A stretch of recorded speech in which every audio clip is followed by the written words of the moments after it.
En el día de hoy, ya vimos como parte del calendario y se aprobó la medida que aumenta los costos para la obtención de licencias a un 10% y aumenta a un 50% distintos tipos de multas con respecto a la ley de tránsito. Los costos para la obtención de licencias, una forma disfrazada de una imposición contributiva. También se aprobó un proyecto de ley que impone el cobro del IVU a las transacciones de obtención de productos en compra por medio del Internet. Y ahora estamos ya casi a la medianoche viendo el proyecto del Senado 432 con su equivalente en la Cámara, el proyecto 938. Este proyecto es el fruto del árbol envenenado.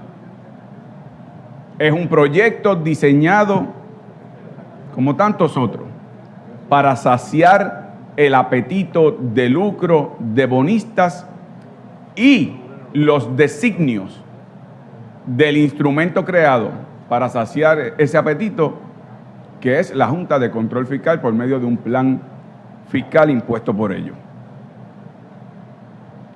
La exposición de motivos se repite, aunque no con las mismas palabras, la misma premisa, la del pasado. Ustedes recordarán cuando bajo la administración de Aníbal Acevedo Vilá se impuso el IVU. Claro, en aquel momento se dijo también que con el IVU se iba a salvar la crisis fiscal de Puerto Rico y con eso se enderezaban las finanzas del país. En aquel momento se decía, es que todos nos tenemos que ajustar el cinturón. Pero sabíamos entonces y confirmamos hoy que aquí hubo sectores que, como siempre, los trataron como si no tuvieran cinturón. Luego vino aquello de la medicina amarga para justificar leyes que incluso incluyó el despido de miles de empleados públicos. Pero ustedes intuían entonces y confirman hoy que esa medicina se le dio a algunos, pero a unos los trataron como si no tuvieran enfermedad.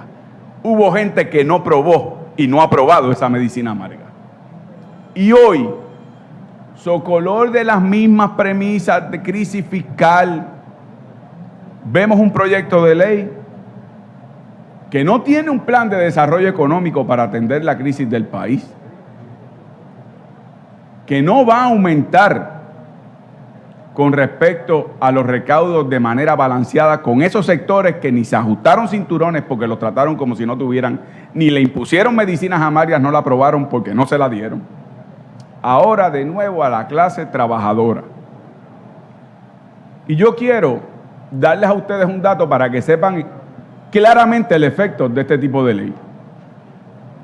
El índice de precios del consumidor a marzo del 2017 había aumentado 2.1%. Aumentó el índice de lo que paga un consumidor. Compañero, perdone que lo interrumpa. ¿Cómo no? Se está dirigiendo a un senador y espero que todo el mundo pueda escuchar con detenimiento las expresiones del compañero, y estoy escuchando más ruido del que debería existir en este momento.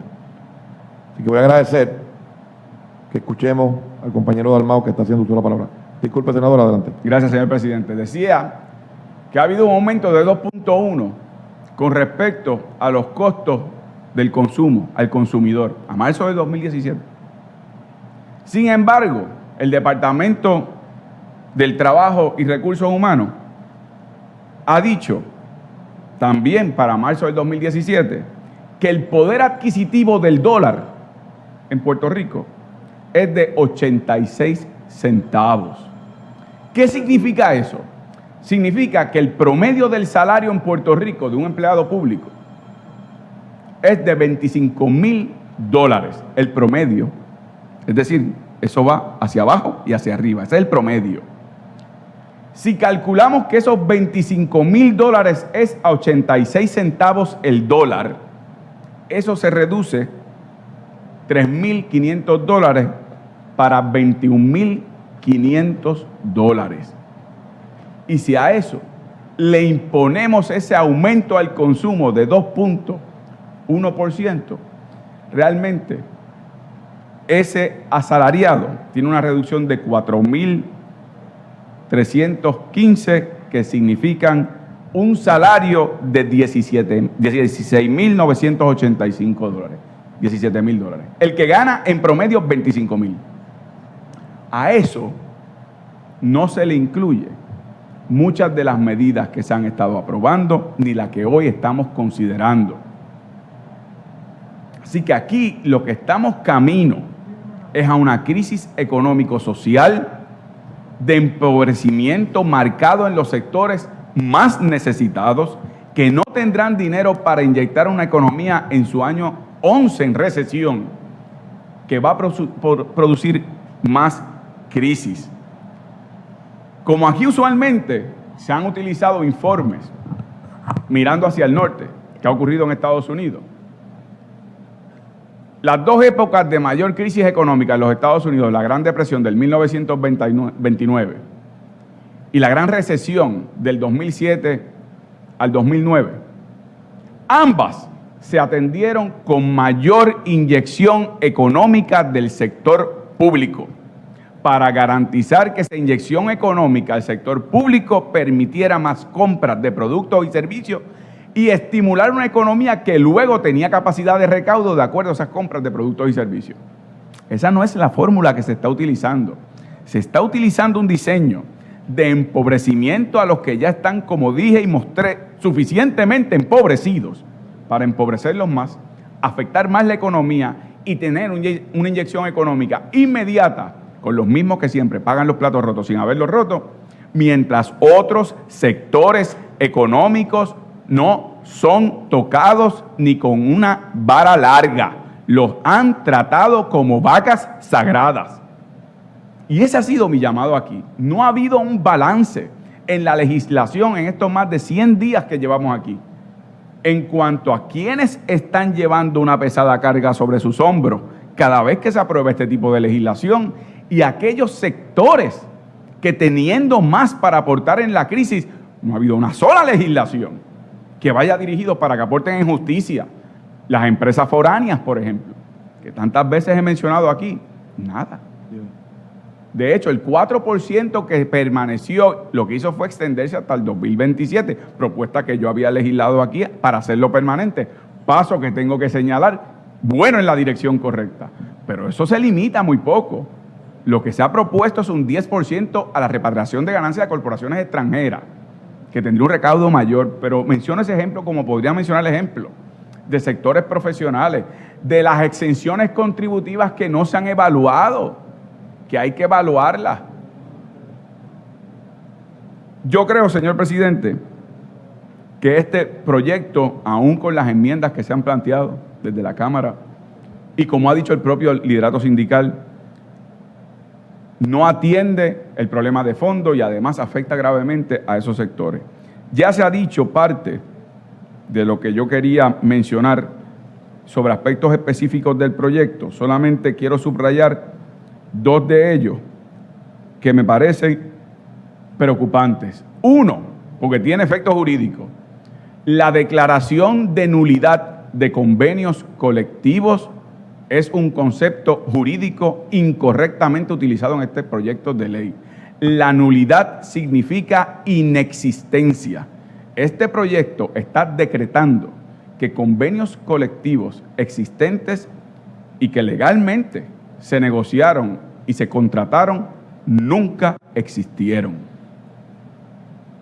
En segundo lugar, preocupante el artículo 5.03 que mencionó el senador Tirado, que crea un comité de evaluación y disposición de bienes inmuebles a los fines de que ejerza todas las facultades necesarias que no sean contrarias a esta o cualquier otra ley para la disposición de bienes inmuebles de la rama ejecutiva del gobierno de Puerto Rico.